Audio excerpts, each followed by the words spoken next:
नमस्कार दोस्तों। ये बोलता है कि मैं भारत को पूरी तरीके से उड़ा दूंगा और दूसरी तरफ ये जो आपको दिखाई दे रहे हैं ये बोलते हैं कि भाई मैं तेरे को उड़ा दूंगा।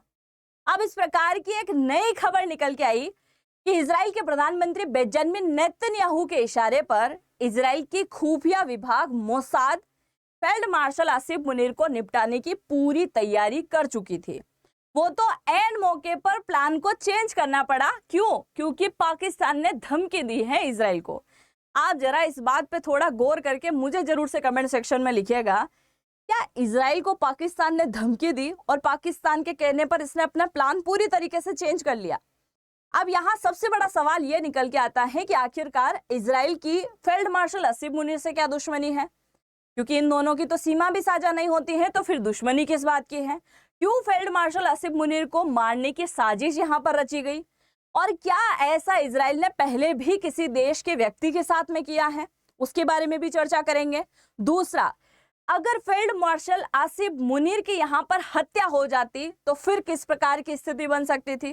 क्योंकि पाकिस्तान तो कई बार चिल्ला चिल्ला कर बोल चुका है कि जिस दिन इजराइल और अमेरिका हमारे ऊपर अटैक करेंगे उस दिन हम आंख बंद करके भारत के ऊपर हमला कर देंगे।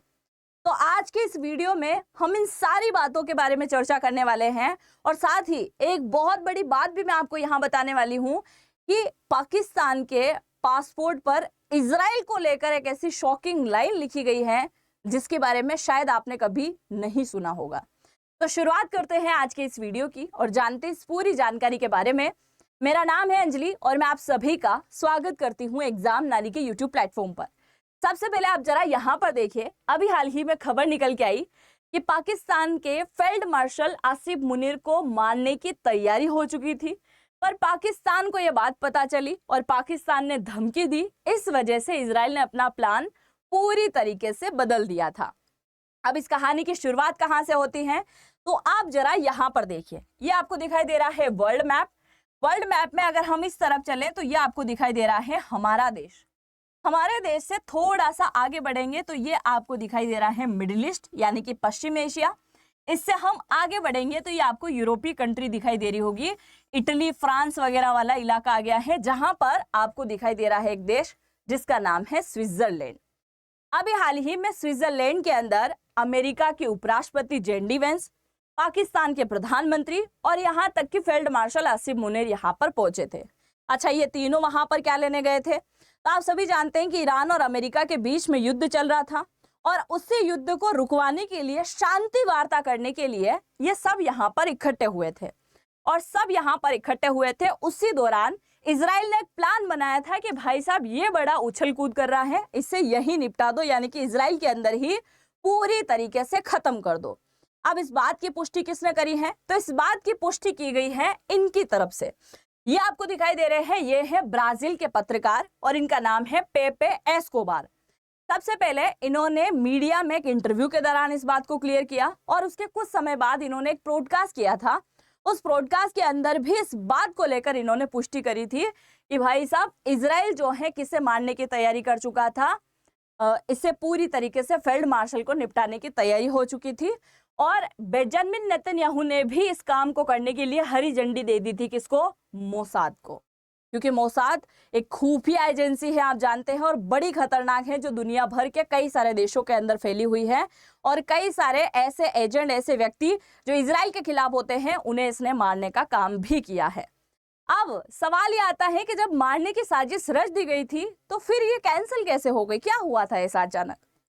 कैसे कैंसिल हो गई? भारतीयों के मन में तो आएगा ना, भाई साहब कैंसिल क्यों करी और कैसे करी? जरा देखिए, ये आपको दिखाई दे रहा है हमारा पड़ोसी देश पाकिस्तान। पाकिस्तान के कुछ व्यक्तियों तक इस बात की भनक लग गई थी कि इजराइल इस प्रकार की तैयारी कर चुका है। जब इस प्रकार की खबर लगी तो पाकिस्तान ने दूसरे देश के सहयोग से, दूसरा देश कौन सा? ये आपको दिखाई दे रहा है पाकिस्तान का, थोड़ी सी पूंछ आपको दिखाई दे रही होगी, है ना। पाकिस्तान से थोड़ा आगे अगर हम चलेंगे तो ये आपको दिखाई दे रहा है हॉर्मुज स्ट्रेट, और हॉर्मुज स्ट्रेट के नीचे आपको एक देश दिखाई दे रहा है जिसका नाम है ओमान। ओमान को इसने संदेशा पहुंचाया, किसने? पाकिस्तान ने। और ओमान के थ्रू ये बात कहाँ गई? इजराइल के अंदर गई और इजराइल को ये धमकी दी है पाकिस्तान ने कि हम तुम्हें नक्शे से मिटा देंगे। भाई साहब, यहाँ इसने गलती कर दी। गलती इस प्रकार की करी है कि ये भारत को कई बार ऐसी धमकी दे चुका है। इसने इजराइल को धमकी दी है कि मैं तुम्हें नक्शे से मिटा दूंगा। और भारत तो अपनी नीति ऐसी रखता है, नो फर्स्ट यूज पॉलिसी, हम किसी के ऊपर पहले अटैक नहीं करेंगे, हम पहले परमाणु भी नहीं छोड़ेंगे। पर इजराइल की नीति अलग है, ये भूल गया है। इजराइल की नीति ये है कि हमें खतरा महसूस हुआ, हमारे अस्तित्व पर सवाल उठा तो हम हमला कर देंगे। और पाकिस्तान ने क्या बोला है, हम नक्शे से मिटा देंगे अगर तुमने अटैक किया तो। मुझे लगता है इस प्रकार की धमकी नहीं अमेरिका के सामने रोना धोना किया होगा, और अमेरिका ने बोला था चल छोड़, थोड़े टाइम के लिए इसको माफ कर, बाद में देखते हैं, है कि नहीं, ऐसा कुछ हुआ होगा शायद। अब सवाल ये आता है, क्यों मुनीर को ये मार सकता था या नहीं मार सकता था, सच है या झूठ, है ना। तो सबसे पहले मैं आपको इजराइल के इतिहास में लेके चलती हूँ कि इतिहास में इजराइल ने ऐसे कौन कौन से लोगों को मार डाला था, और फिर आप लोग डिसाइड कीजिएगा कि फील्ड मार्शल आसिम मुनीर का नंबर लग सकता था या फिर नहीं। और दूसरी सबसे बड़ी खासियत यह है मोसाद की, कि मोसाद पहले इस बात को चेक करता है कि इस व्यक्ति को मारने से इजराइल को कितना फायदा है। अगर बहुत ज्यादा नुकसान हो रहा है, फायदा कम दिखाई दे रहा है, तो फिर उस इंसान को नहीं मारेगा। पर अगर फायदा बहुत ज्यादा है तो फिर इजराइल बिना सोचे समझे उस व्यक्ति को मार देगा। इतिहास में चलते हैं तो सबसे पहले इस व्यक्ति की बात करते हैं। ये आपको दिखाई दे रहा है, इसका नाम है एडोल्फ इचमैन। शायद आप में से बहुत कम लोग इस पिक्चर्स को जानते होंगे, और शायद बहुत सारे लोग जानते भी होंगे। ये जो आपको फोटो दिखाई दे रहा है ना, ये भूखे नंगे यहूदियों का फोटो है। इनके साथ एक बहुत बड़ा अत्याचार हुआ था, हॉलोकॉस्ट की आपको घटना याद होगा, जिस समय इस व्यक्ति के आदेश पर, ये जो आपको दिखाई दे रहा है एडोल्फ इचमैन, इस व्यक्ति के आदेश पर 60 लाख यहूदियों को मार दिया गया था। और 60 लाख यहूदियों को मारा गया। उसके बाद में इजराइल के जो व्यक्ति अलग अलग देशों में फैले हुए थे, वो भगकर वापस कहाँ आ गए, अपने देश, अपनी भूमि पर इजराइल में लौट आए। और यहाँ आने के बाद उन्होंने प्रण कर लिया था कि हमें जिसने सताया है उसको हम नहीं छोड़ेंगे। अब आप देखिए, सेकेंड वर्ल्ड वार के दौरान ये घटना हुई थी लगभग। उसके कुछ समय बाद इस व्यक्ति को कहां से उठाया इन्होंने, अर्जेंटीना में जाकर ढूंढा, जहां ये भेष बदल के घूम रहा था, क्योंकि यहूदियों ने सोच लिया था इसको मारना है। अर्जेंटीना में जाकर इसको उठाया, एक गुप्त रूप का मिशन चलाया मोसाद ने, और गुप्त तरीके से इस व्यक्ति को उठाकर ले गए कहां, इजराइल के अंदर। और फिर सारे यहूदियों को इकट्ठा किया और उनके सामने इसे तड़पा तड़पा के फांसी दी गई थी। तो पहला इतिहास तो ये बोलता है कि इस शख्स को मारा था क्योंकि यहूदी कौम को खत्म करने की इसने कोशिश करी थी। दूसरा, ये शख्स आपको दिखाई दे रहा है, ये है हमास का कमांडर। गाजा के अंदर जो हमास, आपने नाम सुना होगा, हमास के कई सारे ठिकाने हैं। हमास की अगर हम बात करें तो हमास का कमांडर है मोहम्मद अल मबूह, इसका नाम है। 2010 के अंदर ये दुबई की एक होटल में मृत पाया गया, और ये आशंका लगाई गई थी कि मोसाद के ही किसी व्यक्ति ने इसे जहर देने का काम किया। ये दुबई की वो होटल है जहां पर इसको मार दिया गया था, क्योंकि ये क्या कर रहा था, हमास को कंट्रोल करता था पूरी तरीके से। तीसरी बात आती है, जो कि ईरान कई बार बोल चुका है कि भाई साहब, हमारा देश जब जब कुछ काम करने की कोशिश करता है, यानी ईरान के अंदर जितने भी वैज्ञानिक हुए हैं 2007 से लेकर 2022 के अंदर, लगभग 98% साइंटिस्ट यानी वैज्ञानिकों को पूरी तरीके से मार दिया था किसने, इजराइल ने। क्यों? क्योंकि अगर ईरान परमाणु बनाएगा तो सबसे ज्यादा खतरा किसकी तरफ है, वो खतरा इजराइल को समझ में आता है, इसलिए उसने परमाणु वैज्ञानिकों को मारा है। तो ऐसा कई सारा उसका इतिहास रहा है। परमाणु वैज्ञानिक का वास्तुकार अगर हम बात करें ईरान के, कई सारे व्यक्तियों को इसने लगातार मारने का काम किया है।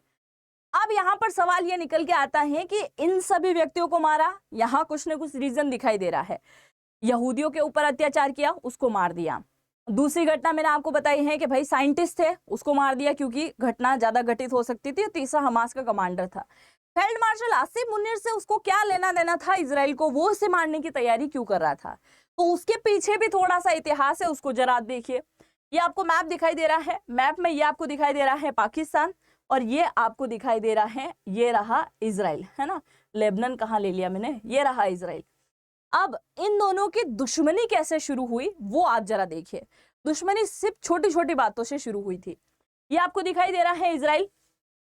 इजराइल का स्थापना हुई थी 1948 में, और उस समय आसपास की जितनी भी अरब कंट्री हैं वो सब इसके विरोध में थी कि भाई साहब इसने गलत किया।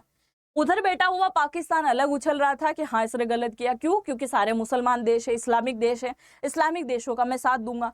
और साथ देने के चक्कर में लगातार ये इजराइल का विरोध करता रहा आज दिन तक। इजराइल को इसने देश की मान्यता नहीं दी, देश मानता भी नहीं है, बोलता है देश नहीं है, हमारे मुसलमानों की रहने वाली जमीन के ऊपर इजराइल ने कब्जा किया है, ये बात स्वीकारता है पाकिस्तान। ठीक है भाई। अब उसके बाद में गाजा फिलिस्तीन वार हुआ, आप जानते हैं। गाजा फिलिस्तीन वार के अंदर कई सारे लोग मारे गए और लगातार इस जमीन को सपाट बना दिया। तो यूएन के अंदर खुलेआम इजराइल के खिलाफ बोलता है, गाजा फिलिस्तीन का बहुत ज्यादा सपोर्ट करता है। और सबसे बड़ी चुभन, सबसे बड़ी मिर्ची ये भी है कि भारत और इजराइल की दोस्ती कहीं ना कहीं मिसाल बन चुकी है। इजराइल कई प्रकार के हथियार भारत को देता है और ये भारत उपयोग करता है किसके लिए? पाकिस्तान के लिए। इसके अलावा इजराइल कई प्रकार के हथियार बनाते भी अब भारत को सिखा रहा है, टेक्नोलॉजी भी नए प्रकार की दे रहा है। तो ये बात भी चुभती है, अगर भारत का कोई दोस्त है तो वो यकीनन पाकिस्तान का दुश्मन होगा कि नहीं होगा, इस प्रकार की बात। इसके अलावा पाकिस्तान के पासपोर्ट की अगर हम बात करें, जो कि 1980 के दशक के आसपास के पासपोर्ट की अगर हम बात करें, इनके पास में प्लान भी था कि नहीं था, वो भी सोचने वाली बात है। इनके पासपोर्ट पर एक बात लिखी हुई थी कि ये जो पासपोर्ट हैं ये वैलिड है ऑल ओवर कंट्रीज के लिए, केवल एक कंट्री को छोड़कर, वो कंट्री है इजराइल। यानी इजराइल के नागरिकों का पाकिस्तान में आना सख्त मना है और पाकिस्तान के नागरिकों का इजराइल के अंदर जाना सख्त मना है। इस प्रकार की चीजें पाकिस्तान ने अपने पासपोर्ट पर छपवा रखी थी। आज भी कहीं ना कहीं आप पासपोर्ट आपको देखने को मिल जाएगा, इस प्रकार की बातें कर रखी थी। अब ये आपको समझ में आया होगा कि इनकी दुश्मनी छोटी छोटी बातों को लेकर है। अब सवाल ये निकल के आता है कि पाकिस्तान भी अपनी दुश्मनी निभा रहा है और इजराइल भी अपनी दुश्मनी निभा रहा है। मैंने शुरुआत में बोला था कि एक समय ऐसा था जब इजराइल पाकिस्तान से डरता था, और यहां पर इस बात पे आप थोड़ा सा गौर कीजिएगा और फिर हम चलेंगे उसी फील्ड मार्शल आसिफ मुनीर की बात की तरफ। सवाल ये आता है कि इजराइल जो आज अमेरिका से भी नहीं डरता है, अमेरिका तक को आंख दिखाने का दम रखता है, पाकिस्तान से डरता था? बिल्कुल डरता था। कैसे डरता था? 1980 के दशक में डरता था। हुआ क्या था? 1980 के दशक में खबर निकल के आई कि पाकिस्तान क्या कर रहा है? पाकिस्तान बनवा रहा है परमाणु बम, परमाणु बम बना रहा है। ये बात किसको पता चली? इजराइल को। और इजराइल किसको दुश्मन समझता है? जितनी भी इस्लामिक कंट्री हैं वो सब इसके दुश्मन हैं, ये मानता है। आस पड़ोस के देश तो है ही, पर जो सारे के सारे देश इस्लामिक हैं वो सब इसके दुश्मन हैं। अब इजराइल के मन में सवाल उठना शुरू हो गया कि अगर इसने परमाणु बना लिया तो कल से ये ईरान को भी सिखाएगा कि भाई परमाणु कैसे बनाते हैं। फिर ये इसके पड़ोस में जॉर्डन को सिखाएगा, इजिप्ट को सिखाएगा, सीरिया को, तुर्की को, सब देशों को सिखाएगा। तो मेरा पावर तो कम हो जाएगा ना। तो ये बहुत बड़ा डर लग रहा था कि ये लगातार क्या कर रहा है? परमाणु बना रहा है। ये हमारे लिए एक बहुत बड़े डर की बात है। और सारे इस्लामिक देशों में से केवल आज भी पाकिस्तान के पास में परमाणु मौजूद हैं, जो कि कहीं ना कहीं डर की वजह है। किसकी? इजराइल की। अब 1980 के दशक में इजराइल डर रहा था किससे? पाकिस्तान से। पर पासा पलट गया 1981 के आते आते। 1981 के अंदर ऐसा क्या हो गया अचानक कि पाकिस्तान इजराइल से डरना शुरू हो गया था? हुआ क्या था? इजराइल को पता चला था कि भाई साहब ये जो इराक है ना, ये क्या कर रहा है? परमाणु बना रहा है। तो इसने आप देखा ना ताओ, इजराइल ने सीधा इराक के ऊपर अटैक करके इसके परमाणु रिएक्टर को ही उड़ा दिया, सबको पूरी तरीके से खत्म कर दिया। और जब इसे पूरी तरीके से खत्म किया तो अफवाहें उड़ना शुरू हो गई कि आज किसका नंबर लगा है? इराक का। कल किसका परमाणु उड़ेगा? किसका नंबर लगेगा? पाकिस्तान का। तो पाकिस्तान के मन में इस बात को लेकर डर बैठ गया। तब से लेकर आज दिन तक दोनों एक दूसरे को अपना बड़ा लेवल का दुश्मन समझते आते हैं, है ना। बिल्कुल लंबे लेवल का जो है दुश्मन समझते हैं कि भाई साहब पाकिस्तान की एक ही शक्ति है, परमाणु, वो भी उड़ सकती थी। अब सवाल ये निकल के आता है, क्या फील्ड मार्शल आसिफ मुनीर की अगर हत्या हो गई होती तो यहाँ पर क्या हो सकता था? जो डिटेल मैंने दी है उसके अकॉर्डिंग तो आप बताइएगा, क्या इजराइल ने वाकई में प्लानिंग करी होगी इसे मारने के लिए? क्योंकि इतिहास मैंने बताया है, ये इतिहास उसका रहा है। अब आप जरा यहाँ पर गौर कीजिए कि अगर फील्ड मार्शल आसिफ मुनीर की हत्या हो गई होती तो क्या होता? क्या होता? सबसे बड़ा तो कूटनीतिक चैलेंज हो जाता इजराइल के लिए। अमेरिका फंस जाता, क्योंकि अमेरिका इन दिनों जो है पाकिस्तान का बड़ा चहीता हो रहा है। फील्ड मार्शल आसिफ मुनीर भी बड़ा लाडला है और इजराइल को कुछ बोल नहीं सकता, क्योंकि पूरा मिडिल ईस्ट के अंदर एक ही विश्वास पात्र इजराइल है। इसलिए अमेरिका बुरी तरीके से फंस जाता। दूसरा, पाकिस्तान चिल्ला चिल्ला के यूएन के अंदर और वर्ल्ड के जितने भी देश हैं सबके बीच में जा जाके मुंह फाड़ फाड़ के रोने का काम करता है, भाई साहब हमारे फील्ड मार्शल आसिफ मुनीर को मार दिया। अब धमकियां देने का काम कौन करेगा? है कि नहीं? भारत को सबसे ज्यादा धमकी यही देता है। और तीसरी सबसे बड़ी बात यह है कि फील्ड मार्शल आसिफ मुनीर को जब मार दिया जाता तो ये बात भी निकल के आती कि वो केवल उसकी मृत्यु नहीं होती, ये होता कि पूरे पाकिस्तान के ऊपर ये हमला माना जाता, क्योंकि आज सबसे पावर में अगर कोई है पाकिस्तान का शख्स तो पाकिस्तान के प्रधानमंत्री से भी ज्यादा पावर में है ये फील्ड मार्शल आसिफ मुनीर। आप देखो, खुफिया विभाग ISI उसको ये पूरा कारनामा सौंपने का काम करती है, जितने भी हैं कारनामे सब उसी को जाते हैं। इसके अलावा परमाणु बटन किसके हाथ में है? फील्ड मार्शल आसिफ मुनीर के हाथ में है। आर्मी किसके हाथ में है? उसके हाथ में। जल थल नभ जो भी है, सेना उसके पास में, 3.5-4 जो भी हैं सब उसके पास में। यानी कुल मिलाकर सभी की सभी चीजें किसके हाथ में? फील्ड मार्शल के हाथ में। और अगर ऐसे उसकी मौत हो जाती तो बहुत कुछ यहाँ पर हो सकता था। और अगर इस प्रकार से इजराइल ने अटैक कर दिया होता तो पाकिस्तान बौखलाहट के मारे भारत के ऊपर हमला कर देता, क्योंकि वो कई बार बोल चुका है कि मैं भारत के ऊपर हमला करने में टाइम नहीं लगाऊंगा। बाकी आपको क्या लगता है कि भाई पाकिस्तान जिस प्रकार से स्टेटमेंट देते आया है, और वाकई में अब जरा सोचने वाली बात यह है कि इजराइल की तरफ से ऐसी खबर निकल के आई है कि इसे मारने की तैयारी कर दी गई थी पर प्लान चेंज कर दिया गया। तो अब आपको क्या लगता है? आप जो भी सोचते हैं अपनी राय को मुझे जरूर से कमेंट सेक्शन में लिखिएगा, क्योंकि फील्ड मार्शल आसिफ मुनीर के मन में कहीं ना कहीं डर तो बैठा होगा, क्योंकि वो इजराइल अमेरिका जो कि ईरान के खामनेई को मार दिया, और खामनेई जो जवानी से लेकर बुढ़ापे तक केवल और केवल युद्ध की तैयारी करता रहा, यानी पूरे साल भर एग्जाम के लिए तैयारी करी और पेपर देने गए उसमें पहले ही तीर में घायल हो गए, वो वाली बात हो गई है। तो अब आप जो भी सोचते हैं पाकिस्तान को लेकर जरूर से कमेंट सेक्शन में लिखिएगा, और इजराइल को लेकर क्या सोच रहे हैं वो भी आप मुझे कमेंट सेक्शन में जरूर से लिखिएगा। और हाँ, आगे बढ़ने से पहले आप मुझे इंस्टाग्राम पे फॉलो कर सकते हैं, आपको ID मिलेगी मेरी अंजलि वॉइस के नाम से, है ना। तो अंजलि वॉइस के नाम से आप मुझे सर्च कर सकते हैं, आपको मेरे वीडियोस वगैरह मिल जाएंगे, तो जरूर से मुझे फॉलो कर लीजिएगा। और तहे दिल से धन्यवाद इस वीडियो को पूरा देखने के लिए। चैनल पर अगर पहली बार विजिट किया है तो सब्सक्राइब करना तो बिल्कुल भी मत भूलना। मिलते हैं नेक्स्ट वीडियो में, तब तक के लिए जय हिंद, जय भारत।